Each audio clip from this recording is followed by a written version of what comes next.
mencurigainya. Maaf, karena telah menggunakan kata-kata kasar untuk menyakitinya. Maaf karena telah menilai orang dengan uang dan kedudukan. Dan yang terpenting, ia meminta maaf karena tidak melihat hal-hal baik yang diam-diam ia lakukan selama bertahun-tahun. Ayu mendengarkan semuanya dengan tenang. Matanya sedikit bergetar. Mungkin ini adalah pertama kalinya ia melihat Handoyo mengakui kesalahannya. Beberapa saat kemudian ia baru dengan lembut mengatakan, "Sudah berlalu." Hanya 3 kata sederhana itu justru membuat Handoyo merasa pangkal hidungnya perih. Karena ia mengerti bahwa untuk bisa mengucapkan kalimat itu, Ayu pasti telah melalui banyak luka. Ia melihat tangan kasar wanita itu.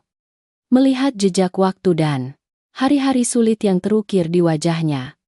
Di hatinya muncul perasaan sakit dan terima kasih yang bercampur aduk. Untuk pertama kalinya dalam hidupnya, ia menyadari nilai sebenarnya dari seorang manusia tidak terletak pada aset yang mereka miliki, melainkan pada cara mereka memperlakukan orang lain ketika tidak ada yang melihat. Ayu telah menghabiskan bertahun-tahun untuk merawat ibunya tanpa perlu diakui. Sementara ia menghabiskan bertahun-tahun untuk mencari uang. Namun justru kehilangan hal-hal terpenting. Sinar matahari sore perlahan meredup. Angin sepoi-sepoi bertiup melewati lokasi konstruksi membawa debu dan bau semen yang familiar. Handoyo berdiri di sana sangat lama. Bukan lagi miliarder terkenal. Bukan lagi pria yang selalu bangga akan kesuksesannya. Melainkan hanya seorang anak yang berterima kasih kepada orang yang telah menggantikannya merawat ibunya. Dan seorang pria yang akhirnya mengerti nilai kesetiaan. Di belakang mereka, matahari perlahan terbenam di ujung cakrawala. Hari baru akan dimulai. Sama seperti kehidupan Handoyo. Setelah semua kesalahan, prasangka, dan tahun-tahun yang terlewatkan, ia akhirnya belajar pelajaran terbesar dalam hidupnya. Uang bisa membeli banyak hal, namun tidak akan pernah bisa membeli ketulusan. Dan terkadang orang terkaya bukanlah orang yang memiliki paling banyak aset melainkan orang yang mampu menjaga kebaikan hati di tengah kehidupan yang penuh perhitungan ini. Melalui kisah Handoyo dan Ayu, kita menyadari bahwa dalam hidup ada nilai-nilai yang tidak bisa diukur dengan uang atau kedudukan. Handoyo telah menghabiskan seluruh masa mudanya untuk mengejar kesuksesan dan percaya bahwa hanya dengan memberikan kehidupan yang berkecukupan secara materi, ia sudah memenuhi tanggung jawab sebagai seorang anak. Namun pada akhirnya ia baru mengerti bahwa hal yang paling dibutuhkan orang tua bukanlah uang yang dikirim secara rutin setiap bulan, melainkan perhatian, kehadiran, dan kasih sayang tulus dari orang-orang terdekat. Kisah ini juga mengingatkan kita agar tidak pernah terburu-buru menilai seseorang dari penampilan atau keadaannya. Ada orang-orang yang tidak kaya secara materi namun memiliki hati yang sangat mulia. Ayu tidak memiliki harta, tidak memiliki kedudukan. Namun ia diam-diam mengorbankan hal-hal paling berharga miliknya untuk merawat ibu mertua lamanya tanpa mengharapkan balasan apapun. Kebaikan hati dan ketulusan itulah yang merupakan aset terbesar yang bisa dimiliki seorang manusia. Terkadang dalam hidup, kita terlalu sibuk dengan tujuan-tujuan di depan, sehingga lupa pada orang-orang yang selalu berdiri di belakang diam-diam mencintai dan menunggu kita. Jangan sampai ketika semuanya sudah terlambat baru menyadari siapa sebenarnya yang penting. Hargailah orang tua selagi masih bisa. Bersyukurlah kepada orang-orang yang pernah membantu kita. Dan bersikap baiklah kepada orang-orang yang selalu diam-diam mendampingi kita. Jika kalian merasa cerita hari ini membawa perasaan bermakna dan pelajaran yang patut direnungkan, jangan lupa untuk memberikan suka pada video ini untuk mendukung channel. Tekan subscribe channel dan nyalakan lonceng notifikasi agar tidak ketinggalan cerita-cerita menyentuh dan pelajaran hidup bermakna di video-video selanjutnya. Terima kasih kepada semua Bapak, Ibu, saudara-saudari, dan teman-teman yang telah meluangkan waktu mengikuti cerita hingga menit-menit terakhir. Kasih sayang dan dukungan dari semua orang adalah motivasi agar channel ini terus menghadirkan konten yang lebih baik dan bermakna.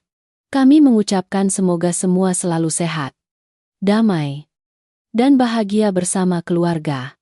Dan sekarang, kami mengucapkan selamat tinggal dan sampai jumpa lagi di cerita-cerita selanjutnya di channel ini. Terima kasih banyak, dan sampai jumpa. Mobil hitam mengkilap itu baru saja berhenti di depan sebuah rumah sederhana yang tua di ujung desa. Seluruh desa kecil itu seketika riuh ketika mengetahui bahwa miliarder Handoyo akhirnya kembali ke kampung halaman setelah bertahun-tahun menghilang. Ia turun dari mobil dengan pemikiran bahwa hanya dengan uang, ibunya bisa menjalani masa tua yang nyaman. Namun, begitu ia mendorong pintu dan masuk ke dalam rumah, Handoyo membeku di hadapan. Pemandangan yang tak terduga, di ranjang pasien. Ibunya sedang dirawat dengan teliti oleh Ayu, mantan istrinya yang pernah ia ceraikan dengan dingin karena kemiskinan. Ayu menyuapi ibu, memberikan obat, dan merawatnya seperti ibu kandungnya sendiri. Yang membuat Handoyo lebih terpukul adalah tatapan kepercayaan mutlak ibunya pada wanita itu.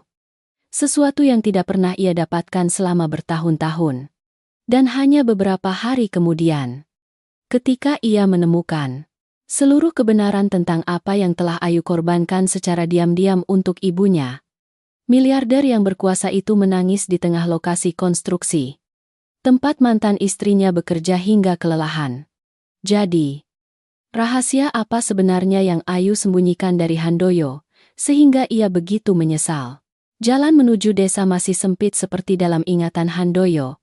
Hanya saja kini di kedua sisi jalan telah tumbuh banyak rumah baru. Mobil mewah itu perlahan melaju melewati deretan pohon yang familiar. Namun di hatinya tidak muncul perasaan gembira seperti saat ia kembali di masa mudanya. Selama bertahun-tahun, hidup Handoyo hampir seluruhnya berputar di sekitar rapat, kesepakatan investasi, dan perjalanan dinas yang panjang dari satu kota ke kota lain. Jadwal kerja yang padat membuatnya terbiasa menyelesaikan segala sesuatu dengan uang.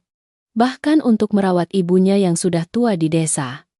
Ia beranggapan bahwa cukup mengirim uang setiap bulan sudah memenuhi tanggung jawab sebagai seorang anak. Dalam benak Handoyo, kampung halaman kini hanyalah tempat untuk dikenang. Bukan lagi bagian dari kehidupannya saat ini. Teman-teman lamanya sebagian besar sudah berkeluarga atau pindah ke tempat lain. Jalanan, tanah yang dulu ada kini sudah diaspal. Namun ritme kehidupan di sini tampaknya masih lambat dan tenang seperti dulu. Hal itu membuatnya merasa seperti ia berasal dari dunia yang sama sekali berbeda. Ketika mobil baru saja memasuki ujung desa, tidak sedikit orang yang mengenali Handoyo. Namanya sudah lama melampaui batas desa kecil ini. Di surat kabar dan televisi, gambar pengusaha sukses itu sering muncul bersama proyek-proyek bernilai triliunan rupiah. Banyak penduduk desa masih menganggapnya sebagai kebanggaan kampung halaman. Mereka berdiri di depan gerbang rumah, memandangi mobil mewah itu dengan tatapan kagum. Bercampur rasa ingin tahu. Beberapa orang bahkan melambaikan tangan. Namun Handoyo hanya mengangguk kecil membalasnya, lalu terus melihat keluar jendela. Ia menyadari bahwa ia tidak ingat kapan terakhir kali ia pulang kampung. Mungkin sudah 3 tahun. Atau mungkin lebih lama. Sesekali ibu menelepon menanyakan kabar. Percakapan antara ibu dan anak itu biasanya hanya berlangsung beberapa menit. Ibu bertanya bagaimana ia makan. Apakah pekerjaannya sangat sibuk? Sementara ia bertanya beberapa hal basa-basi. Lalu cepat-cepat mengakhiri karena sedang rapat atau bersiap bertemu mitra. Setiap kali seperti itu, Handoyo selalu berkata pada dirinya sendiri bahwa jika ada waktu, ia akan mengunjungi ibunya lebih lama. Namun, berulang kali, rencana itu selalu tertunda karena pekerjaan. Mobil berhenti di depan rumah yang familiar. Handoyo turun dan memandangi seluruh halaman. Rumah itu masih berada di lokasi yang sama. Namun jejak waktu terlihat jelas di setiap dinding. Lapisan catnya sudah pudar. Atap gentingnya banyak ditumbuhi lumut. Dan halaman depan rumah tidak lagi rapi seperti dalam ingatannya. Perasaan tidak nyaman sekilas muncul. Ia pernah mengirim banyak uang. Cukup untuk merenovasi rumah berkali-kali. Namun, semua yang ada di depannya tidak seperti kehidupan yang nyaman yang ia bayangkan. Sopir melangkah maju hendak membawa barang bawaan ke dalam rumah. Namun Handoyo memberi isyarat tidak perlu. Ia ingin berkeliling halaman sendiri. Pohon buah yang dulu ditanam ayahnya masih ada. Meskipun banyak cabangnya sudah kering. Gentong air di teras rumah juga muncul retakan kecil. Setiap detail yang familiar membuatnya tanpa sadar teringat masa kecilnya. Dulu, keluarga mereka tidak kaya. Ayah dan ibu harus bekerja keras untuk menyekolahkan anak-anak, karena pernah mengalami kemiskinan. Handoyo selalu berhasrat untuk maju. Ia terjun mencari uang dengan pemikiran bahwa hanya jika kaya ia bisa melindungi orang-orang yang ia cintai.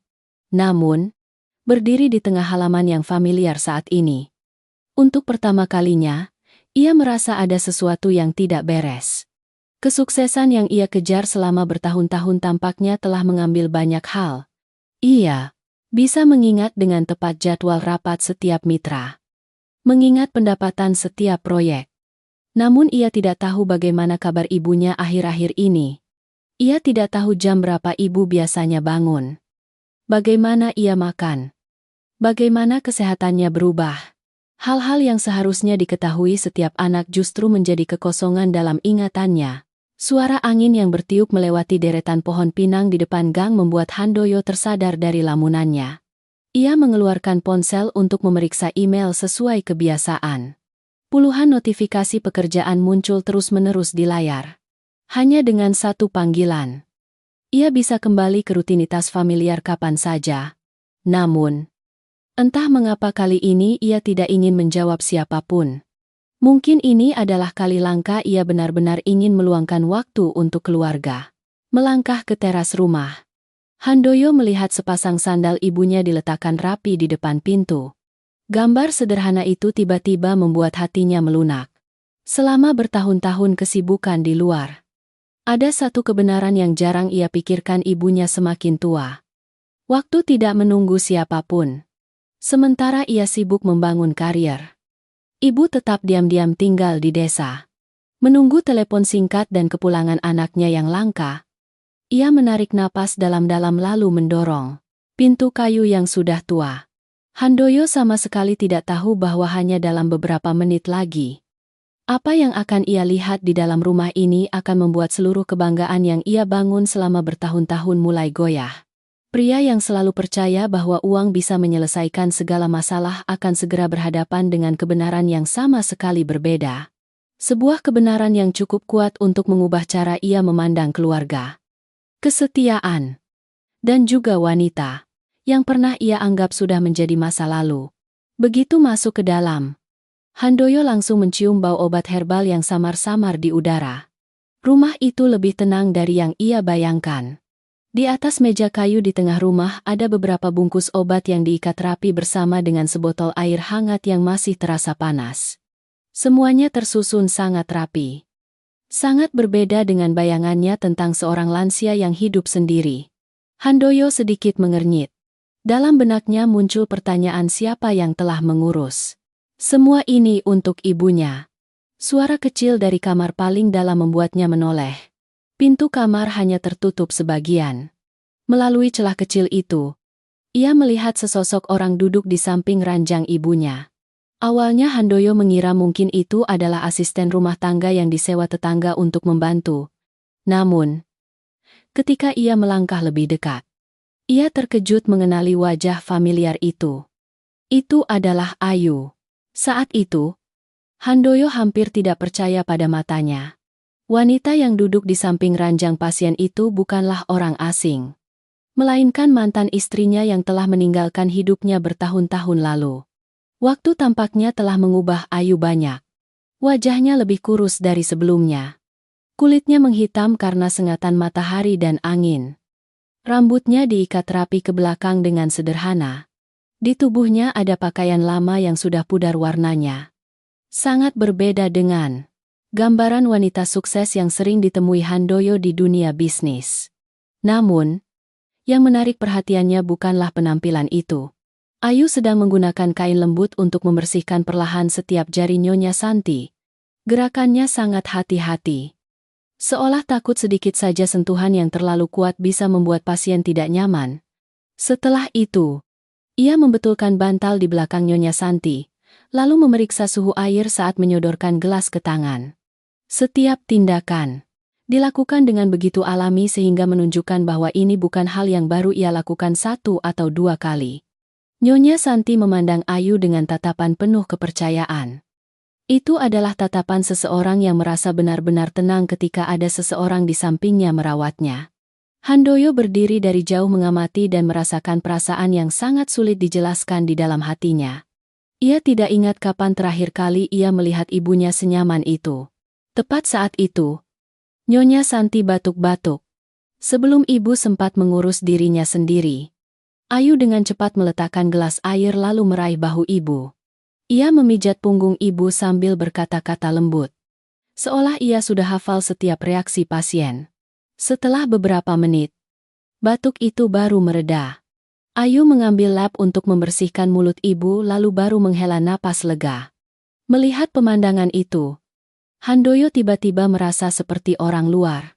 Ia adalah anak kandung Nyonya Santi. Namun saat ini ia tidak tahu harus berbuat apa jika ibunya batuk-batuk seperti itu. Ia tidak tahu obat jenis apa yang perlu digunakan terlebih dahulu. Juga tidak tahu bagaimana ibunya perlu dirawat setiap kali kesehatannya memburuk. Sementara itu, Ayu mahir dalam segala hal seolah itu adalah bagian dari kehidupan sehari-harinya. Langkah kaki Handoyo akhirnya membuat Ayu menyadari kehadirannya. Ia mengangkat kepala. Tatapan keduanya bertemu dalam beberapa detik singkat. Ayu sedikit terkejut namun dengan cepat kembali tenang. Tidak ada kegembiraan. Juga tidak ada celaan. Ia hanya mengangguk kecil sebagai salam basa-basi kepada orang yang sudah lama tidak bertemu.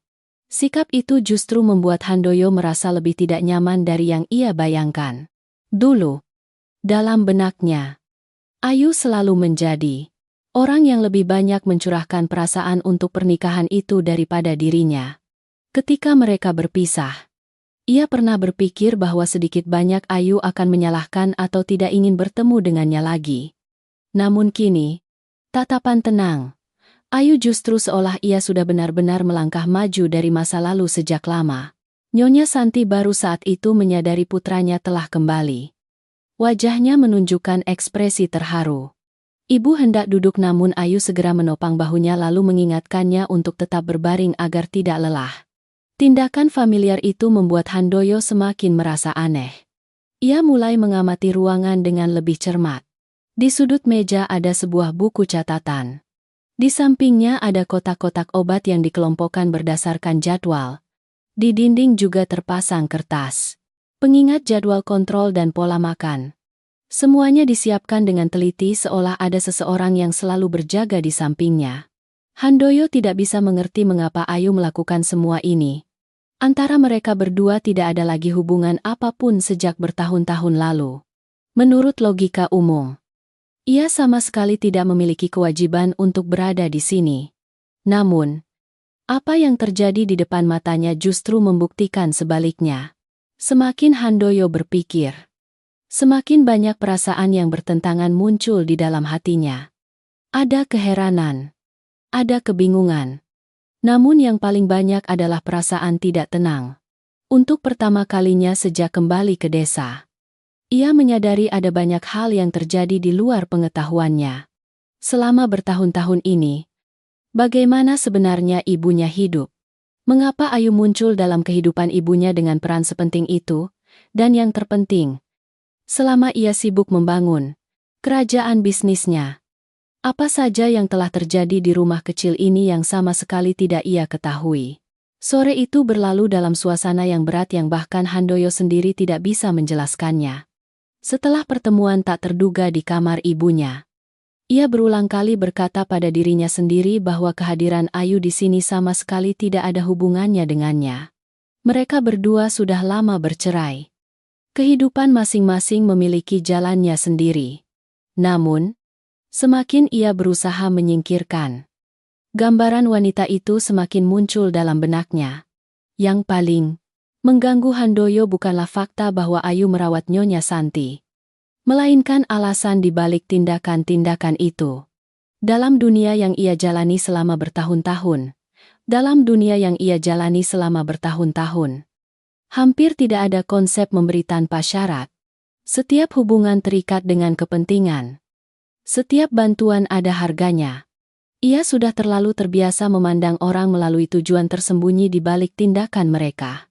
Oleh karena itu, ia tidak bisa percaya bahwa Ayu mencurahkan begitu banyak waktu dan tenaga hanya karena dua kata kesetiaan.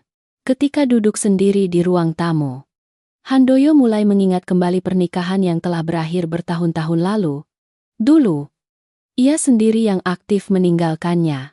Ia selalu beranggapan bahwa Ayu terlalu biasa, terlalu menerima kehidupan sederhana di desa.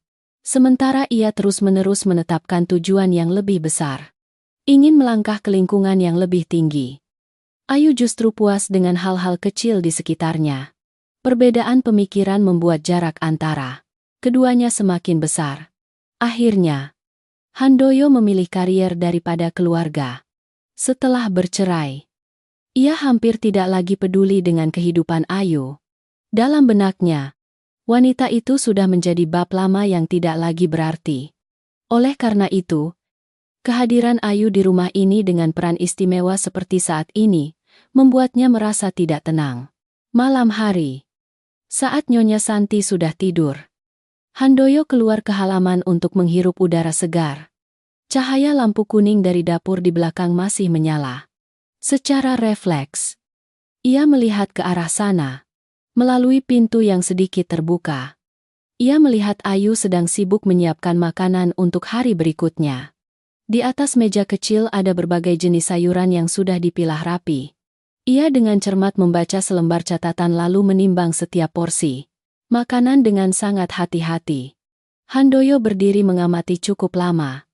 Wanita di depannya benar-benar berbeda dengan gambaran yang pernah ia simpan dalam ingatannya. Tidak ada lagi pertengkaran. Tidak ada lagi usaha menjelaskan agar ia memahami. Ayu saat ini hanya fokus pada pekerjaannya. Seolah kehadirannya sama sekali tidak memengaruhi hidupnya. Hal itu justru membuat Handoyo merasa tidak nyaman. Jika Ayu menunjukkan kegembiraan, celaan, atau sengaja mencari perhatian, mungkin ia akan lebih mudah memahaminya. Namun, sikap tenang itu justru membuatnya tidak tahu bagaimana harus menilai segala sesuatu. Pikiran negatif mulai muncul. Apakah Ayu tahu ia akan kembali sehingga ia sengaja tetap di sini? Apakah ia ingin mengambil hati ibunya? Atau setelah bertahun-tahun kesulitan, akhirnya ia ingin mencari cara untuk kembali ke kehidupan kaya yang dulu pernah ia tinggalkan.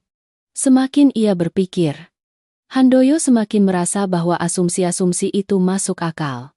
Bagaimanapun, saat ini, ia adalah orang yang memiliki kedudukan. Hanya dengan memiliki hubungan dengannya, hidup siapapun bisa berubah banyak. Ia sudah sering melihat orang yang secara aktif mendekatinya karena uang, karena hubungan, atau karena peluang pengembangan. Pengalaman-pengalaman itulah yang membuatnya perlahan kehilangan kepercayaan pada ketulusan. Keesokan harinya, saat sarapan bersama ibu, Handoyo sengaja menanyakan beberapa hal terkait Ayu. Ia ingin mengetahui tingkat kedekatan antara Ayu dan keluarganya. Yang mengejutkannya adalah setiap kali menyebut Ayu, tatapan Nyonya Santi menjadi jauh lebih lembut. Ibu bercerita tentang makanan yang disiapkan tepat waktu, tentang kunjungan ke dokter, tentang hari-hari sakit yang selalu ada orang di sampingnya merawat. Namun, ibu tidak banyak bicara tentang Ayu sendiri, melainkan hanya menganggap semua itu sebagai hal yang wajar. Ketidakjelasan itu justru membuat Handoyo semakin curiga. Ia mulai lebih memperhatikan. Setiap kali Ayu keluar membeli obat, ia tanpa sadar melihat mengikutinya. Setiap kali ada telepon masuk untuk Ayu, ia juga penasaran siapa orang di ujung telepon itu. Bahkan ia memperhatikan setiap ekspresi kecil di wajah Ayu setiap kali berbicara dengan ibunya. Namun, semakin ia mengamati, Handoyo semakin tidak menemukan hal yang tidak biasa. Ayu tidak menyebut uang, tidak menanyakan pekerjaan Handoyo, tidak menyinggung kehidupan Handoyo saat ini. Ia juga tidak berusaha menciptakan kesempatan agar mereka berdua berbicara berdua. Semua perhatiannya tampaknya hanya berputar di sekitar kesehatan Nyonya Santi. Hal itu membuat kecurigaan di hati Handoyo tidak berkurang, melainkan justru bertambah. Ia merasa sedang dihadapkan pada sebuah teka-teki tanpa jawaban. Karena jika Ayu benar-benar memiliki tujuan sendiri, mengapa ia sama sekali tidak menunjukkannya? Dan jika tidak ada tujuan sama sekali, lalu motivasi apa yang membuatnya mempertahankan perawatan itu selama waktu yang begitu lama? Siang itu, ketika melihat Ayu dengan hati-hati mencatat kondisi kesehatan ibunya ke dalam buku kecil, Handoyo tiba-tiba bertanya mengapa ia melakukan itu. Ayu hanya menjawab singkat bahwa dokter menyarankan untuk memantau secara teratur. Jawaban sederhana itu tidak memuaskannya. Sebaliknya itu membuatnya merasa seperti ia tertinggal di belakang dalam cerita keluarganya sendiri. Untuk pertama kalinya setelah bertahun-tahun, Handoyo menyadari ada waktu yang sangat lama di mana ia sama sekali tidak hadir dalam kehidupan ibunya. Dan selama waktu itu, Ayu telah muncul, selangkah demi selangkah menjadi orang yang paling dipercaya Nyonya Santi. Pikiran itu sangat memengaruhi harga diri Handoyo. Ia tidak ingin mengakui itu. Namun jauh di lubuk hatinya ia mulai merasa kehilangan posisi yang seharusnya miliknya. Dan sejak saat itu, kecurigaan terhadap Ayu perlahan berubah menjadi kehati-hatian. Membuka jalan bagi keputusan salah yang akan ia sesali sangat lama setelahnya. Hari-hari berikutnya di desa membuat Handoyo perlahan menyadari kebenaran yang tidak ingin ia hadapi. Awalnya ia masih beranggapan bahwa kehadiran Ayu yang sering di rumah ini hanyalah kebiasaan sementara. Ia percaya bahwa begitu ia kembali, segala sesuatu akan cepat kembali ke posisi semula. Bagaimanapun, ia adalah anak kandung Nyonya Santi, satu-satunya kerabat yang tersisa di dunia. Namun, kenyataan di depan matanya sama sekali berbeda dengan apa yang ia bayangkan. Sejak pagi hari ketika Nyonya Santi baru saja bangun, hal pertama yang ia tanyakan bukanlah sarapan atau obat-obatan, melainkan apakah Ayu sudah keluar. Handoyo yang sedang minum teh di ruang tamu tanpa sengaja mendengar pertanyaan itu. Ibu hanya bertanya dengan sangat alami, seolah itu adalah kebiasaan yang sudah terbentuk sejak lama. Namun, bagi Handoyo, ucapan itu justru membuat perasaannya tidak nyaman dan sulit dijelaskan. Saat minum obat, Nyonya Santi memegang blister obat di tangannya, lalu menoleh bertanya pada Ayu, apakah hari ini perlu minum jenis obat lain? Meskipun Handoyo juga duduk tepat di sampingnya, ibu sama sekali tidak bermaksud menanyakan pendapatnya. Bukan karena sengaja meremehkan putranya, melainkan karena orang yang ia percayai dalam hal-hal itu sudah lama adalah Ayu. Siang hari, Handoyo secara proaktif menawarkan diri untuk menyiapkan makanan untuk ibunya. Ia ingin membuktikan bahwa ia sepenuhnya bisa merawat ibunya tanpa bantuan siapapun. Namun, hanya setelah beberapa menit sibuk di dapur, ia menyadari bahwa ia hampir tidak tahu apa-apa. Ia tidak tahu makanan apa saja yang harus dihindari Nyonya Santi saat ini. Ia juga tidak tahu berapa banyak garam dan gula yang perlu dibatasi. Ketika ia hendak memasak ikan bumbu kuning yang dulu disukai ibunya, Ayu baru mengingatkannya bahwa kondisi kesehatan ibunya saat ini tidak lagi cocok dengan makanan seperti itu.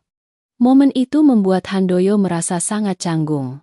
Ia pernah bangga bisa mengelola proyek-proyek bernilai triliunan rupiah, mengelola ratusan karyawan, dan menyelesaikan negosiasi yang rumit. Namun, di depan dapur kecil keluarga, ia tidak tahu bagaimana menyiapkan makanan yang tepat untuk ibunya. Kenyataan itu melukai harga dirinya.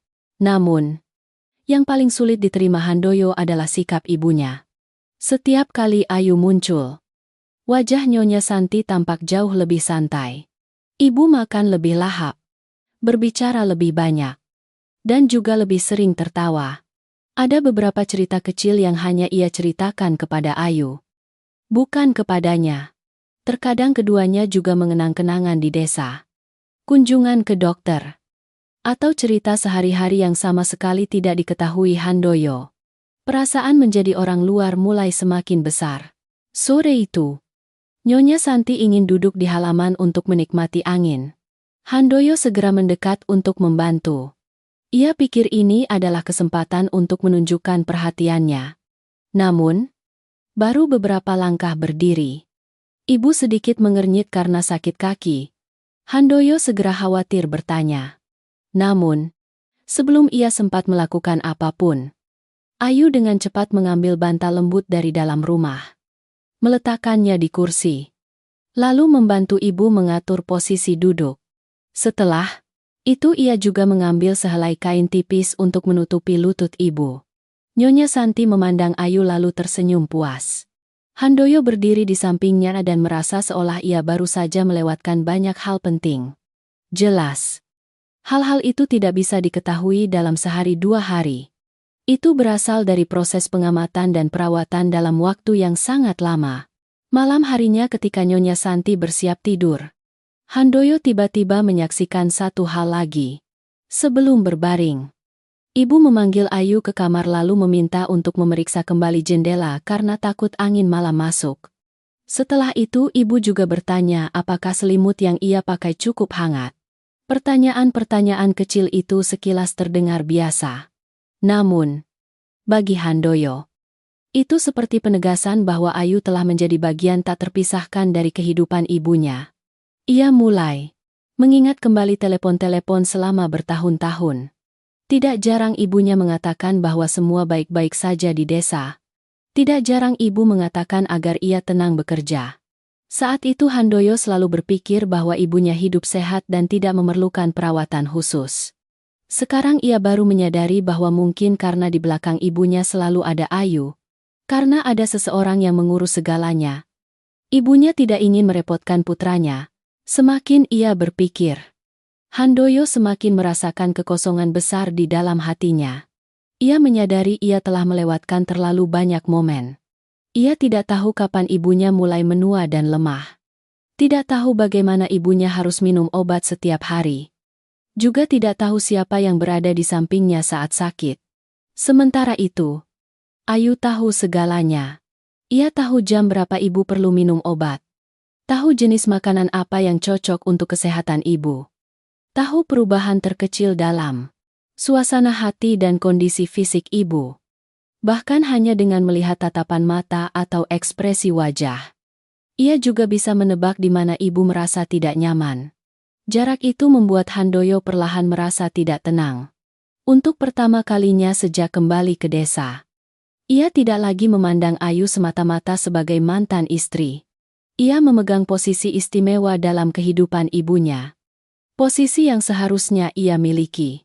Malam itu, Handoyo berbaring di kamar lamanya namun tidak bisa tidur. Suara serangga di luar kebun terdengar berirama di tengah keheningan. Di kepalanya terus-menerus muncul gambar-gambar yang terjadi sepanjang hari. Setiap kali ibu membutuhkan sesuatu, orang pertama yang ia cari selalu Ayu. Setiap kali kesehatannya bermasalah, orang yang ia percayai juga Ayu. Bahkan kebiasaan terkecil dalam kehidupan sehari-hari, Ayu lebih memahaminya daripada dirinya. Kenyataan itu membuat Handoyo mulai merasa aneh. Bukan cemburu antara orang yang pernah saling mencintai, melainkan perasaan seorang anak ketika menyadari bahwa ia perlahan telah kehilangan kehadiran dalam kehidupan ibu kandungnya sendiri. Dan sejak saat itu, di hati Handoyo mulai muncul sebuah pemikiran berbahaya. Ia percaya bahwa jika Ayu tidak lagi muncul di sini, mungkin segala sesuatu akan kembali seperti semula. Ia akan memiliki kesempatan untuk menebus kesalahan pada ibu, merebut kembali posisi yang seharusnya miliknya, dan mengakhiri perasaan tidak nyaman yang semakin membesar di hatinya. Namun, Handoyo sama sekali tidak tahu bahwa pemikiran itu akan mendorongnya ke keputusan paling salah dalam hidupnya. Setelah beberapa hari hidup dalam perasaan tidak nyaman dan tidak seimbang, Handoyo mulai tidak bisa lagi mempertahankan ketenangannya seperti saat pertama kali kembali. Hal yang membuatnya kesal bukanlah karena Ayu melakukan sesuatu yang salah, melainkan karena semakin lama ia di sini, ia semakin menyadari bahwa ia menjadi terasing di dalam keluarganya sendiri. Pagi itu, Handoyo bangun sangat pagi. Ia berniat membawa ibunya ke kota untuk pemeriksaan kesehatan untuk membuktikan bahwa ia sepenuhnya bisa menggantikan semua pekerjaan yang Ayu lakukan. Namun, begitu ia keluar ke halaman, ia melihat semuanya sudah disiapkan sebelumnya. Tas berisi rekam medis diletakkan rapi di meja. Air minum, obat-obatan, dan bahkan handuk untuk Nyonya Santi juga sudah disiapkan lengkap. Melihat semua itu, Handoyo justru merasakan tekanan tak terlihat membebani hatinya. Ia ingin menjadi orang yang merawat ibunya. Namun sepertinya apapun yang ia coba lakukan sudah ada yang melakukannya lebih dulu. Nyonya Santi saat itu sedang duduk di teras rumah.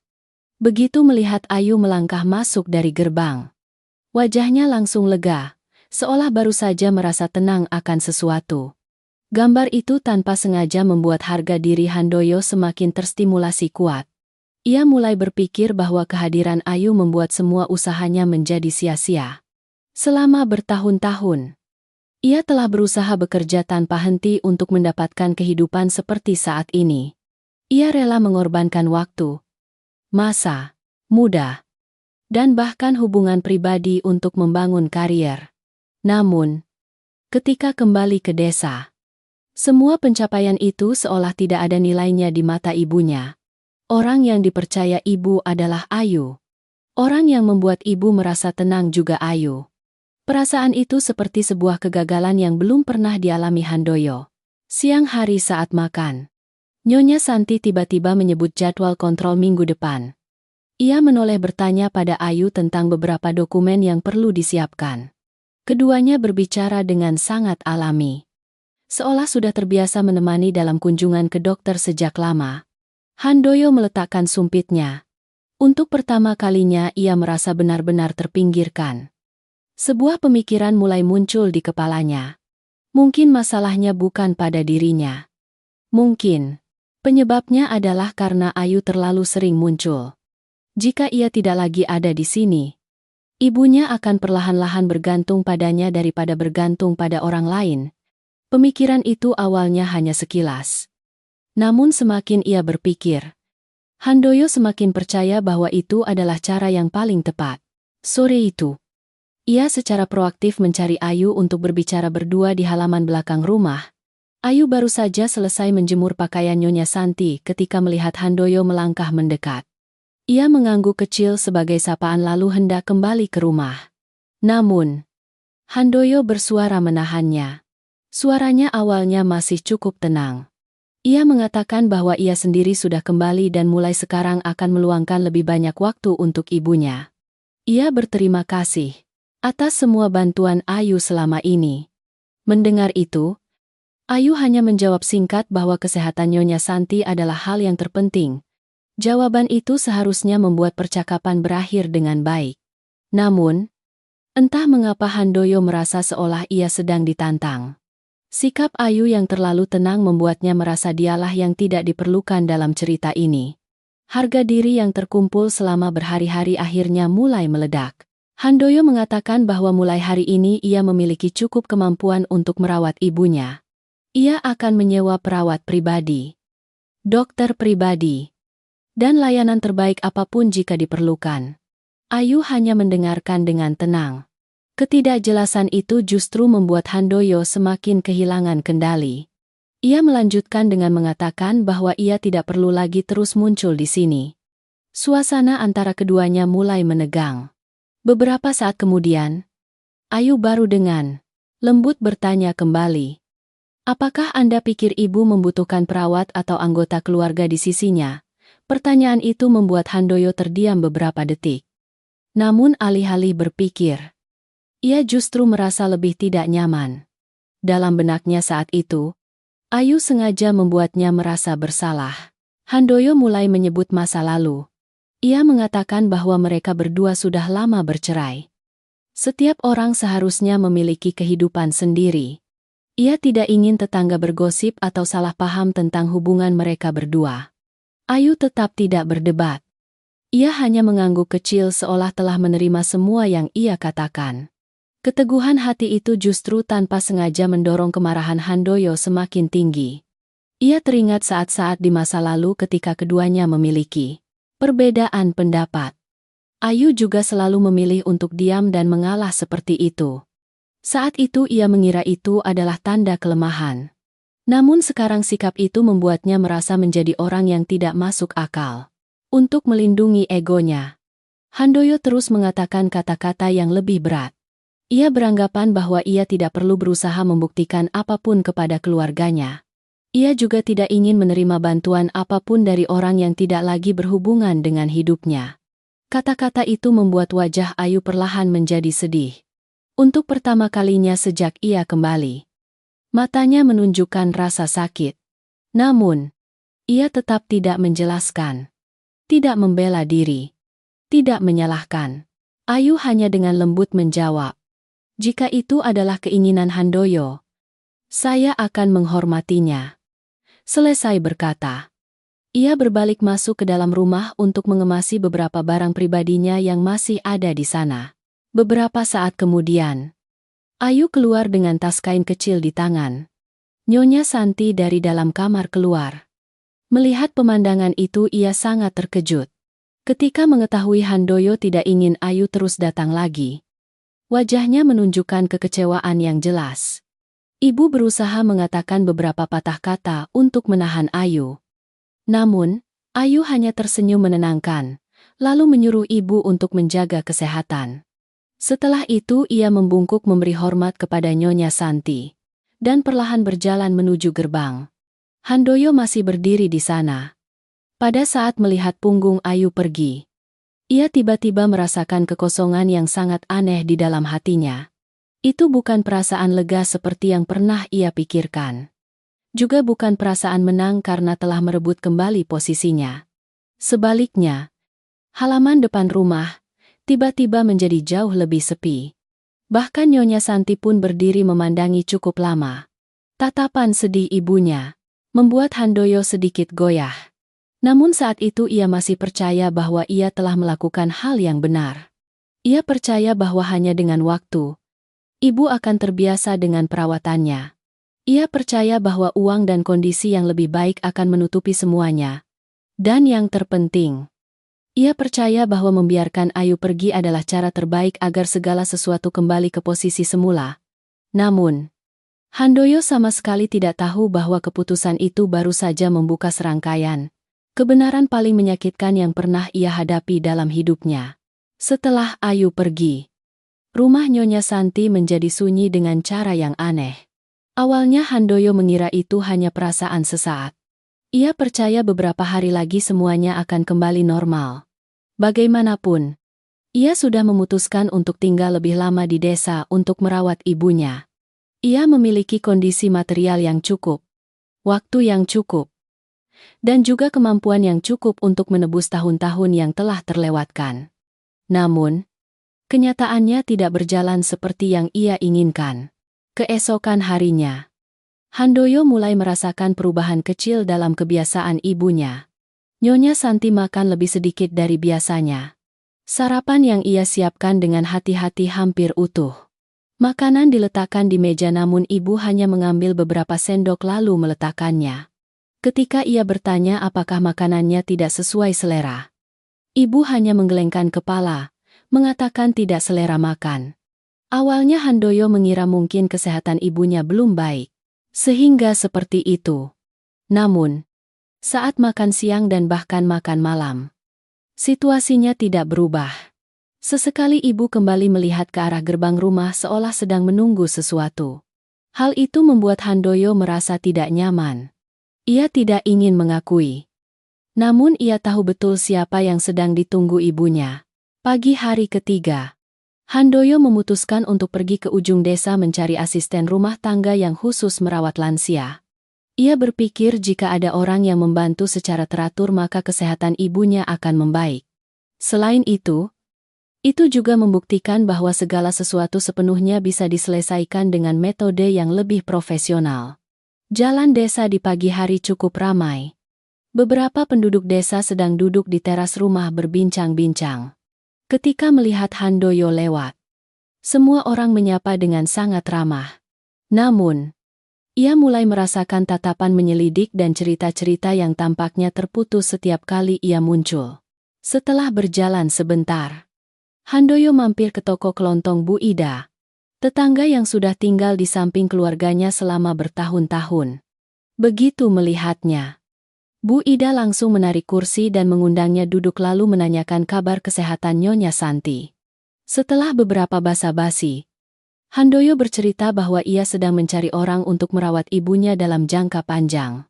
Ia mengatakan saat ini ia memiliki kemampuan sehingga ingin menyewa orang terbaik. Bu Ida hanya mengangguk setelah mendengar itu. Beberapa saat kemudian ia tiba-tiba bertanya, "Ayu tidak datang lagi ya?" Pertanyaan itu membuat Handoyo sedikit terdiam. Ia menjawab bahwa ia sudah menjelaskan kepada Ayu. Mereka berdua tidak lagi memiliki hubungan sehingga tidak perlu terus-menerus bertemu. Mendengar itu, Bu Ida menghela napas. Itu bukan desahan celaan melainkan seperti penyesalan akan sesuatu. Ia memandang Handoyo sangat lama lalu baru perlahan bersuara. "Mungkin kamu benar-benar tidak tahu apa yang terjadi selama bertahun-tahun ini." Ucapan itu membuat Handoyo sedikit mengernyit. Ia bertanya lagi dengan ekspresi bingung. Bu Ida tidak langsung menjawab, melainkan menuangkan air lagi ke dalam gelas lalu dengan tenang bercerita. Ia mengatakan, "Sekitar 2 tahun lalu, kesehatan Nyonya Santi mulai memburuk dengan sangat cepat. Awalnya hanya kelelahan biasa. Setelah itu kondisinya semakin parah. Pernah suatu kali di tengah malam, Nyonya Santi tiba-tiba pingsan di rumah. Orang pertama yang menemukan bukan tetangga, juga bukan putranya melainkan Ayu." Handoyo yang mendengar itu sedikit tertegun. Bu Ida melanjutkan cerita bahwa hari itu hujan sangat deras. Jalan desa tergenang. Kendaraan tidak bisa masuk sampai ke rumah. Ayu harus berlari mencari bantuan lalu bersama-sama dengan warga membawa Nyonya Santi ke rumah sakit.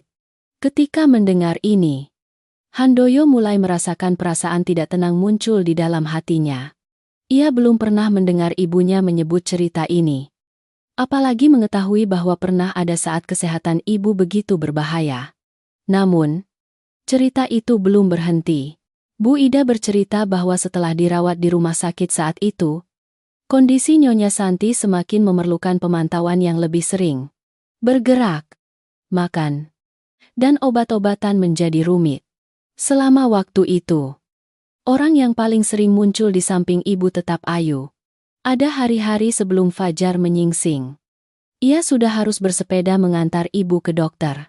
Ada hari-hari bekerja sepanjang hari di luar namun malamnya tetap mampir ke rumah untuk memeriksa kondisi kesehatan. Setiap kali Nyonya Santi sakit, orang pertama yang dipanggil juga Ayu. Handoyo duduk terdiam di kursi plastik tua. Ia mulai menyadari bahwa cerita yang ia ketahui tentang kehidupan ibunya hanyalah sebagian kecil dari kebenaran. Namun, yang paling mengejutkan Handoyo ada pada kata-kata Bu Ida berikutnya. Ia mengatakan bahwa seluruh desa ini tahu Ayu telah berkorban banyak untuk ibunya. Begitu banyak sehingga tidak ada yang mengerti mengapa seseorang yang sudah bercerai bisa melakukan hal seperti itu. Pernah suatu kali Nyonya Santi harus dirawat di rumah sakit beberapa hari berturut-turut. Ayu hampir selalu tidur di koridor rumah sakit. Siang hari merawat pasien. Malamnya, ia menyempatkan diri melakukan pekerjaan-pekerjaan kecil untuk mencari uang. Setiap kali Nyonya Santi perlu membeli obat, Ayu selalu menjadi orang yang mondar-mandir mengurusnya. Yang patut dicatat adalah ia tidak pernah mengeluh atau mengeluh kepada siapapun. Mendengar ini, Handoyo mulai merasakan tenggorokannya kering. Ia berusaha mencari alasan yang masuk akal untuk menjelaskan. Mungkin semua orang salah paham. Mungkin Ayu melakukan itu karena kasihan pada ibunya. Atau mungkin juga hanya karena rasa kekeluargaan lama. Namun, bahkan ia sendiri menyadari bahwa alasan-alasan itu tidak cukup meyakinkan. Bu Ida tampaknya melihat isi pikirannya. Ia perlahan menambahkan, kalau hanya rasa kekeluargaan biasa, tidak ada yang bisa sampai sejauh itu. Ucapan itu seperti palu yang menghantam langsung semua argumen yang Handoyo coba bangun selama berhari-hari. Untuk pertama kalinya sejak kembali ke desa, ia mulai benar-benar goyah. Kecurigaan terhadap Ayu tidak lagi sekuat sebelumnya. Sebaliknya muncul serangkaian pertanyaan di kepalanya. Mengapa ia melakukan semua itu? Mengapa ia tidak pernah memberitahunya? Dan yang lebih penting, mungkinkah dari awal hingga akhir orang yang salah memahami semua ini bukan Ayu melainkan dirinya? Ketika meninggalkan toko Bu Ida, langkah kaki Handoyo terasa lebih berat dari sebelumnya. Ia tidak lagi memikirkan untuk menyewa asisten rumah tangga. Kata-kata yang baru saja ia dengar terus-menerus terngiang di kepalanya. Dalam perjalanan pulang, untuk pertama kalinya ia merasa takut akan kebenaran yang belum sepenuhnya ia ketahui. Dan ia sama sekali tidak menyangka bahwa apa yang diceritakan Bu Ida hari ini barulah sebagian kecil dari rahasia yang Ayu sembunyikan secara diam-diam selama bertahun-tahun. Dalam perjalanan pulang, kata-kata Bu Ida terus terngiang di kepala Handoyo. Ia berjalan lebih lambat dari biasanya. Matanya tanpa sadar memandang sepanjang jalan desa yang familiar. Selama bertahun-tahun, ia selalu mengira dirinya memahami betul kehidupan di kampung halaman. Ia berpikir bahwa dengan rutin mengirim uang, sebagian besar kesulitan ibunya sudah bisa diselesaikan. Namun, apa yang baru saja ia dengar membuat keyakinan itu mulai goyah hebat. Ketika melewati tanah kosong dekat ujung desa, Handoyo tiba-tiba melihat sekelompok orang sedang berbincang di bawah pohon. Beberapa orang mengenalinya dan langsung menyapa. Di antara mereka ada Pak Anwar, yang pernah menjadi tetangga dekat keluarganya sejak kecil. Setelah beberapa basa-basi, Pak Anwar tiba-tiba menyebut Ayu. Untung ada gadis itu. Kalau tidak ibumu pasti sangat kesulitan. Ucapan itu langsung menarik perhatian Handoyo. Ia mulai bertanya lebih detail tentang apa yang terjadi selama ia tidak ada. Awalnya Pak Anwar sedikit enggan. Namun ketika melihat Handoyo benar-benar ingin tahu, ia perlahan menceritakan setiap kejadian. Ia mengatakan ada waktu di mana Nyonya Santi harus menjalani perawatan jangka panjang di kota. Biaya yang terus meningkat membuat segalanya menjadi lebih sulit dari yang banyak orang bayangkan. Meskipun Handoyo rutin mengirim uang, Nyonya Santi hampir tidak ingin menggunakan uang itu. Ia selalu mengatakan bahwa putranya sedang membangun bisnis besar. Uang yang diperoleh tidak mudah. Jadi ia ingin menyimpannya untuk saat-saat dibutuhkan. Mendengar ini, Handoyo sedikit terkejut. Ia belum pernah berpikir ibunya memiliki pemikiran seperti itu. Di matanya, uang itu tidak seberapa dibandingkan dengan asetnya saat ini. Namun, bagi Nyonya Santi, itu adalah hasil kerja keras putranya. Jadi ia selalu menghargainya. Pak Anwar melanjutkan cerita bahwa ketika biaya rumah sakit meningkat, orang yang mengurus semuanya bukanlah orang lain selain Ayu. Awalnya ia menggunakan seluruh uang tabungannya sendiri. Setelah itu ketika biaya semakin besar, ia harus mencari berbagai pekerjaan lain untuk menutupi biaya. Handoyo terdiam mendengarkan setiap cerita. Di kepalanya mulai muncul gambaran Ayu dengan tas kain tua, sepeda sederhana, dan pakaian yang sudah pudar warnanya. Dulu ia hanya berpikir itu adalah pilihan hidup sederhana. Namun kini, ia mulai mengerti bahwa di balik kesederhanaan itu mungkin ada banyak kesulitan yang belum pernah ia ceritakan kepada siapapun. Yang paling mengejutkan Handoyo datang dari cerita berikutnya. Pak Anwar bercerita bahwa lebih dari setahun yang lalu, Ayu tiba-tiba menjual sepeda motor satu-satunya yang ia gunakan untuk bekerja. Hari itu banyak orang di desa sangat terkejut. Semua orang mengira ia mengalami masalah besar sehingga harus menjual alat transportasi penting seperti itu. Belakangan semua orang baru tahu uang itu digunakan untuk membayar biaya rumah sakit darurat Nyonya Santi. Mendengar ini, Handoyo merasa jantungnya seperti diremas seseorang. Ia ingat betul sepeda motor itu. Itu adalah aset paling berharga yang dimiliki Ayu setelah bercerai. Dulu, ia pernah berkali-kali menasihatinya untuk beralih pekerjaan lain daripada mondar-mandir dengan sepeda motor tua itu. Tidak disangka akhirnya dijual karena ibunya. Handoyo masih berusaha menjaga ketenangannya. Ia berkata pada dirinya sendiri mungkin itu hanya bantuan sesaat. Namun kemudian Pak Anwar menceritakan hal lain. Kali ini suaranya jauh lebih lambat. Ia mengatakan ada sebidang tanah kecil di ujung desa yang merupakan warisan orang tua Ayu sebelum meninggal. Selama bertahun-tahun ia masih menyimpannya karena itu adalah kenangan terakhir keluarganya. Bahkan setelah bercerai dan hidup mengalami banyak kesulitan, Ayu tidak pernah berpikir untuk menjualnya. Namun, ketika kondisi penyakit Nyonya Santi memburuk dan membutuhkan uang dalam jumlah besar untuk pengobatan, ia memutuskan untuk menjual tanah itu. Handoyo merasa kepalanya menjadi kosong. Ia pernah mendengar Ayu menyebut tanah itu saat masih menjadi suami istri. Ia selalu mengatakan ingin menyimpannya agar kelak bisa membangun rumah kecil. Itu adalah salah satu dari sedikit impian pribadi yang pernah ia ceritakan kepadanya. Namun pada akhirnya impian itu harus ditinggalkan. Bukan karena dirinya sendiri melainkan karena ibunya. Handoyo tidak tahu bagaimana ia meninggalkan kelompok orang itu. Setiap langkah kakinya dalam perjalanan pulang terasa semakin berat. Untuk pertama kalinya dalam bertahun-tahun, ia merasa bahwa keberhasilan yang selalu ia banggakan seolah tidak lagi berarti. Sementara ia hidup di antara kantor-kantor mewah, hotel-hotel mahal, dan kontrak-kontrak bernilai miliaran rupiah. Di kampung halaman ada seorang wanita yang diam-diam mengorbankan hampir segalanya untuk merawat ibunya. Yang paling menyakitkan adalah ia sama sekali tidak tahu. Setibanya di rumah, Handoyo masuk ke halaman dengan perasaan kacau. Nyonya Santi sedang duduk di teras. Matanya memandang jauh ke ujung jalan. Wajahnya hari ini tampak lebih lelah. Melihat putranya kembali, ia hanya bertanya pelan. "Kamu pergi kemana sejak pagi?" Handoyo memandang ibunya sangat lama. Untuk pertama kalinya ia tidak tahu harus menjawab apa. Karena ia baru saja menemukan kebenaran yang membuatnya tidak lagi cukup percaya diri untuk menghadapi ibunya. Ia teringat kata-kata yang pernah ia ucapkan kepada Ayu. Teringat sikap dingin, kecurigaan tak berdasar, dan caranya mengusir Ayu dari rumah ini. Setiap kenangan yang muncul membuatnya merasa malu. Malam itu, Handoyo hampir tidak bisa makan apapun. Ia duduk sendiri di teras, memandangi halaman yang semakin gelap seiring senja. Suara angin yang bertiup melewati deretan pohon pinang terdengar begitu menyedihkan. Di kepalanya terus-menerus muncul satu pertanyaan.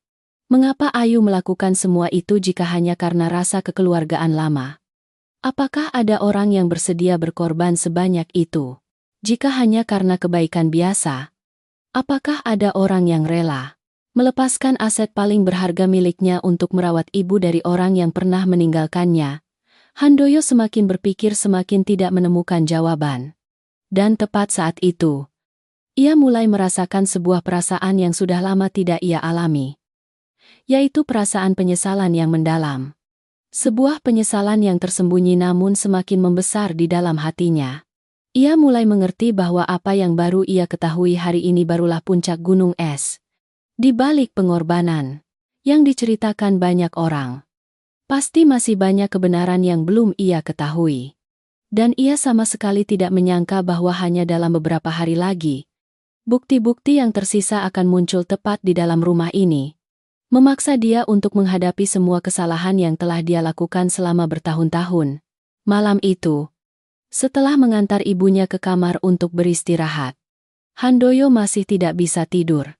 Cerita-cerita yang ia dengar sepanjang hari membuat pikirannya kacau balau. Semakin ia berpikir, ia semakin merasakan ada celah yang sangat besar antara apa yang pernah ia yakini dan apa yang perlahan terungkap di depan matanya. Hampir tengah malam, ketika melewati kamar ibunya untuk memeriksa apakah ibu sudah tidur, Handoyo melihat pintu lemari samping tempat tidur masih sedikit terbuka. Lampu tidur kuning redup menerangi lemari kayu tua yang telah menemani keluarganya selama puluhan tahun. Entah mengapa ia teringat kata-kata Bu Ida yang pernah mengatakan bahwa Ayu selalu mencatat dengan sangat cermat segala sesuatu yang berkaitan dengan kesehatan ibunya. Perasaan dorongan membuatnya melangkah mendekat. Awalnya ia hanya berniat menutup kembali pintu lemari. Namun ketika melihat sebuah buku bersampul koklat yang sudah usang, tergeletak di sudut paling dalam, tangannya tanpa sadar terhenti. Buku itu tidak terkunci. Sampul luarnya sudah usang di bagian tepinya karena sering digunakan. Handoyo mengambilnya. Begitu membuka halaman pertama, Ia langsung mengenali tulisan tangan Ayu yang familiar. Bukan tulisan diary atau catatan pribadi. Halaman pertama hanya mencatat tanggal dan beberapa baris singkat tentang kondisi kesehatan Nyonya Santi. Handoyo terus membalik halaman berikutnya. Setiap halaman adalah catatan detail. Berapa banyak ibu makan pada hari tertentu? Kapan tekanan darah naik? Kapan harus ganti obat? Kapan perlu kontrol ulang? Semuanya dicatat dengan sangat hati-hati sehingga mirip dengan rekam medis seorang pasien yang dipantau terus-menerus selama bertahun-tahun. Handoyo merasa tangannya mulai gemetar. Ia tidak pernah berpikir ada orang yang meluangkan begitu banyak waktu untuk merawat orang yang tidak sedarah. Semakin ia membaca, kecepatan membalik halamannya semakin lambat. Di salah satu halaman dekat tengah buku ada tulisan hari ini ibu makan hampir habis bubur. Semangatnya lebih baik dari kemarin. Baris lain. Ibu banyak menyebut Handoyo. Ibu mengatakan tidak tahu apakah putranya akhir-akhir ini makan tepat waktu. Handoyo terhenti. Matanya berhenti sangat lama pada tulisan itu. Pada saat itu, ia merasa seperti ada yang meremas dadanya. Bahkan saat sakit dan kesakitan. Hal pertama yang dipikirkan ibunya tetap putranya. Namun, ia justru tidak pernah tahu itu. Ia terus membaca halaman-halaman berikutnya yang semakin membuat hatinya berat. Ada malam-malam Nyonya Santi demam tinggi. Ada kali-kali ia tidak bisa tidur karena nyeri yang berkepanjangan. Ada hari-hari semangatnya menurun karena rindu pada putranya. Semua itu dicatat oleh Ayu. Bukan untuk membanggakan diri. Bukan untuk membuktikan apapun. Melainkan seperti cara ia mengingatkan dirinya sendiri untuk merawat ibu lebih baik. Beberapa saat kemudian, dari tengah buku jatuh beberapa lembar kertas yang dilipat dengan sangat hati-hati. Handoyo membungkuk mengambilnya. Ketika membukanya, ia menyadari itu adalah tagihan rumah sakit. Setiap lembar sudah tua. Banyak lembar kertas yang sudah kusut karena waktu. Ia melihat ke bagian pembayar. Nama Ayu muncul terus-menerus. Lembar pertama. Lembar kedua. Lembar ketiga. Lalu banyak lembar lainnya. Perasaan sesak napas mulai menyebar di dadanya. Handoyo belum sempat pulih dari keterkejutannya. Ia sudah menemukan setumpuk kertas lain yang terjepit di bagian akhir buku. Kali ini adalah resep obat. Hasil tes. Tanda terima pembayaran rumah sakit. Dan semuanya disimpan dengan hati-hati. Seolah pencatat ingin memastikan tidak ada detail pun yang terlewat terkait proses pengobatan Nyonya Santi. Handoyo duduk di tepi tempat tidur. Pikirannya saat ini sudah benar-benar kacau. Namun kejutan terbesar masih ada di belakang. Ketika membalik ke halaman-halaman terakhir, ia menemukan amplop kuning yang ditekan rapat di bagian dalam sampul belakang. Di dalamnya ada setumpuk dokumen yang sudah menguning. Begitu melihat isinya, Handoyo merasa seluruh tubuhnya seperti membeku. Itu adalah akta jual beli hak guna tanah. Penjualnya adalah Ayu. Tanggal penandatanganan lebih dari setahun yang lalu. Ia menatap lekat-lekat huruf-huruf di depannya. Tidak perlu ada yang menjelaskan. Tidak perlu ada cerita lagi. Ia sudah mengerti tanah yang Ayu anggap sebagai aset paling berharga benar-benar telah dijual. Di bawah akta itu juga ada selembar catatan yang ditulis dengan tulisan tangan familiar. Hanya satu kalimat. Asal ibu sehat kembali. Itu sudah cukup. Handoyo merasa matanya perih. Itu adalah pertama kalinya setelah bertahun-tahun ia tidak bisa lagi mempertahankan sikap kuatnya yang biasa. Ia teringat semuanya. Teringat kata-kata yang pernah ia curigai. Teringat caranya memandang Ayu dengan tatapan penuh kehati-hatian. Teringat kata-kata dingin yang membuatnya meninggalkan rumah ini. Setiap kenangan yang muncul seperti pisau yang mengiris harga dirinya. Ia pernah beranggapan bahwa Ayu muncul karena tujuan tertentu. Pernah berpikir ia ingin memanfaatkan kasih sayang ibunya. Pernah berpikir ia mencoba menciptakan pengaruh dalam keluarganya. Namun kenyataannya justru sebaliknya. Wanita itu tidak pernah mengambil apapun. Sebaliknya ia telah memberikan terlalu banyak. Memberikan uang. Memberikan waktu. Memberikan masa muda. dan bahkan hal-hal paling berharga dalam hidupnya. Air mata mulai menetes ke halaman-halaman kertas tua. Handoyo menunduk. Kedua tangannya meremas buku itu erat-erat. Untuk pertama kalinya dalam hidupnya, ia merasa sangat kecil. Selama bertahun-tahun, ia bangga dengan aset dan kedudukan yang ia miliki. Namun di hadapan halaman-halaman sederhana itu, semua kesuksesannya tiba-tiba menjadi tidak berarti. Sementara ia muncul di media dengan citra anak sukses.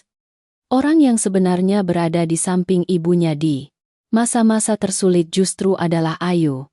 Di luar halaman, angin malam berhembus lembut melewati deretan pohon pinang. Rumah itu tenggelam dalam keheningan familiar pedesaan. Sementara di dalam kamar kecil, Handoyo duduk tak bergerak sangat lama dengan buku di tangannya. Ia mengerti bahwa sejak saat ini ia tidak bisa lagi terus menipu dirinya sendiri karena semua bukti sudah ada di depan mata. Dan yang paling menyakitkan adalah ketika ia menyadari orang yang pernah ia remehkan, pernah ia sakiti, dan pernah ia usir dari hidupnya. Justru adalah orang yang diam-diam memikul tanggung jawab menggantikan dia selama bertahun-tahun. Namun, yang Handoyo belum tahu adalah keesokan paginya ketika ibunya sendiri yang menceritakan seluruh kebenaran. Di balik halaman-halaman itu, penyesalan dalam dirinya akan jauh lebih besar dari apa yang ia alami saat ini. Keesokan paginya, Handoyo bangun dalam keadaan lelah yang belum pernah ia rasakan. Ia hampir tidak tidur semalam suntuk. Buku Ayu masih tergeletak di meja kayu di samping tempat tidur. Setiap halaman seperti pertanyaan-pertanyaan yang terus-menerus terngiang di benaknya. Hanya dalam beberapa hari singkat kembali ke desa, semua yang pernah ia yakini selama bertahun-tahun satu persatu runtuh. Sinar matahari pagi menembus jendela tua, menyinari halaman depan rumah. Handoyo keluar dengan mata merah bengkak. Sebelumnya, ia selalu bisa mengendalikan segala sesuatu dengan sangat baik. Meskipun menghadapi transaksi ratusan miliar rupiah atau gejolak besar di pasar, ia tetap tenang. Namun saat ini ia merasa tidak berdaya di hadapan pikirannya sendiri. Nyonya Santi sedang duduk di teras rumah.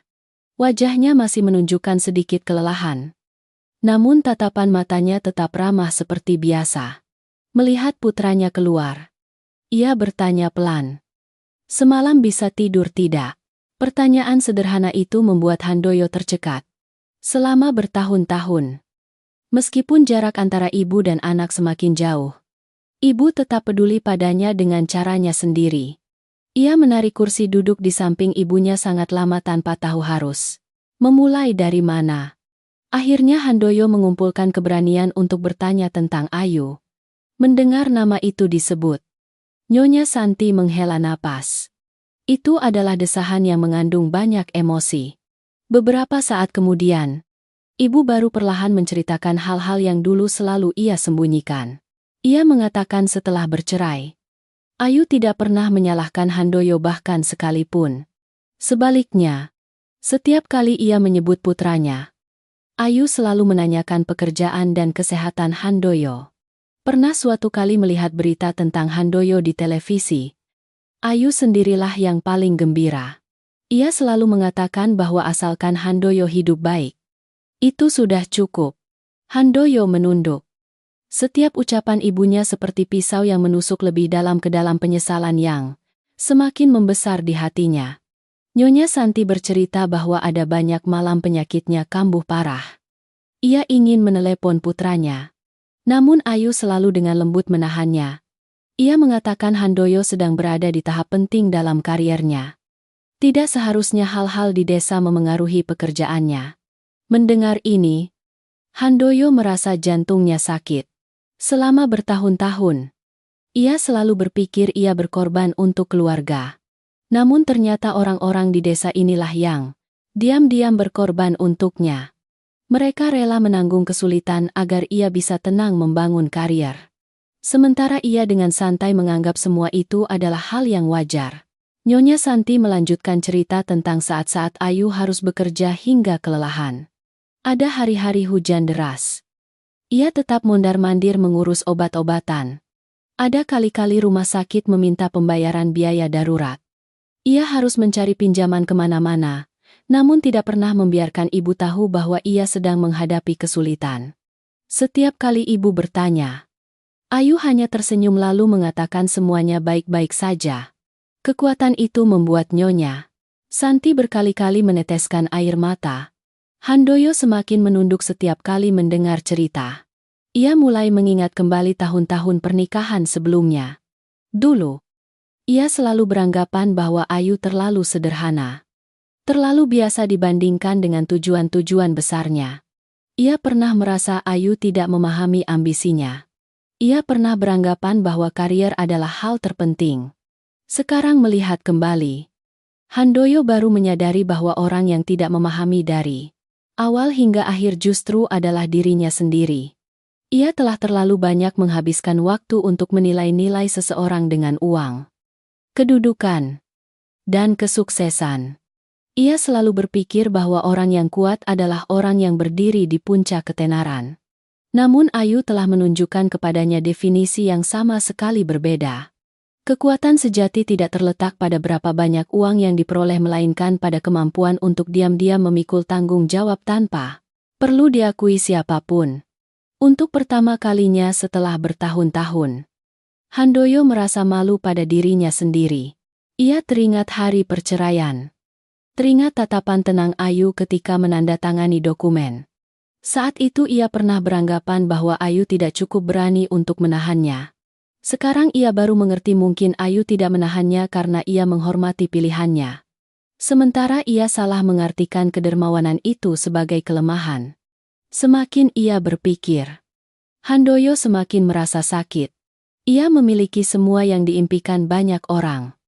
Apartemen mewah, mobil mahal, jaringan luas, kontrak bernilai raksasa.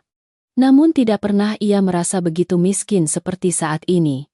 Ia miskin perhatian, miskin kehadiran dalam keluarga, miskin rasa syukur terhadap orang-orang yang diam-diam berdiri di belakangnya. Siang itu, Handoyo berjalan berkeliling rumah. Setiap sudut kecil mengingatkannya pada Ayu. Di dapur masih ada catatan tentang pola makan Nyonya Santi. Di dinding masih ada jadwal pemantauan kesehatan yang ditandai dengan hati-hati. Bahkan pot-pot tanaman di luar halaman juga dirawat dengan sangat rapi. Dulu ia tidak pernah memperhatikan. Namun sekarang di mana-mana ia melihat jejak ketulusan. Yang paling menyakitkan Handoyo adalah semua pekerjaan itu dilakukan saat ia sama sekali tidak ada. Ia adalah seorang putra. Itu seharusnya menjadi tanggung jawabnya. Namun yang melakukannya justru adalah Ayu.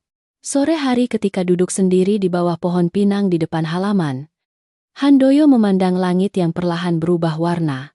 Ini adalah pertama kalinya sejak ia menjadi pengusaha sukses. Ia tidak memikirkan pekerjaan, tidak memikirkan keuntungan, tidak memikirkan proyek-proyek baru. Di kepalanya saat ini hanya ada satu pemikiran. Ia telah salah. Salah ketika meremehkan wanita yang pernah mendampinginya. Salah ketika menggunakan uang untuk mengukur nilai kasih sayang keluarga. Salah ketika berpikir bahwa mengirim uang sudah cukup untuk memenuhi tanggung jawab sebagai seorang anak. Dan yang paling salah adalah ketika ia mengusir Ayu dari rumah ini dengan kata-kata yang sangat menyakitkan. Kesadaran itu datang terlalu lambat namun cukup untuk membuat Handoyo tidak bisa lagi hidup seperti sebelumnya. Ketika matahari perlahan terbenam di balik deretan pohon di ujung desa, ia perlahan berdiri. Di hatinya sudah muncul sebuah keputusan yang ia tahu tidak bisa ia tunda lagi. Ia harus bertemu Ayu bukan sebagai miliarder, bukan sebagai orang yang lebih sukses darinya, melainkan sebagai seorang pria yang memiliki hutang budi yang terlalu besar. Seorang putra yang telah gagal dalam kewajibannya, dan juga seseorang yang sangat ingin meminta maaf kepada wanita yang pernah ia sakiti paling dalam hidupnya. Keesokan paginya, Handoyo meninggalkan rumah sangat pagi. Malam sebelumnya ia hampir tidak tidur. Setelah menghadapi semua kebenaran, ia mengerti bahwa ia tidak bisa lagi terus melarikan diri. Ada kesalahan-kesalahan yang bisa diperbaiki dengan waktu. Namun ada juga luka-luka yang jika tidak segera diucapkan permintaan maaf, akan menjadi penyesalan yang akan terus menghantui seseorang sepanjang hidupnya.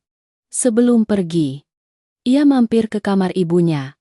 Nyonya Santi saat itu baru bangun. Melihat ekspresi wajah putranya yang tidak biasa, ibu tampaknya mengerti sebagian dari isi hatinya.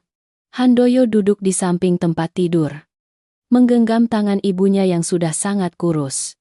Untuk pertama kalinya setelah bertahun-tahun, ia secara proaktif meminta maaf kepada ibunya. Ia meminta maaf karena terlalu sibuk mengejar karier. Maaf karena telah meninggalkan ibu sendirian di saat-saat tersulit. Dan maaf karena tidak menyadari siapa sebenarnya yang berada di samping keluarganya selama ini. Nyonya Santi hanya meremas tangan putranya. Matanya merah namun tidak ada celaan. Ia hanya dengan lembut mengatakan satu kalimat. Jika kamu benar-benar tahu kamu salah, pergilah temui Ayu. Ucapan itu justru membuat hati Handoyo semakin berat.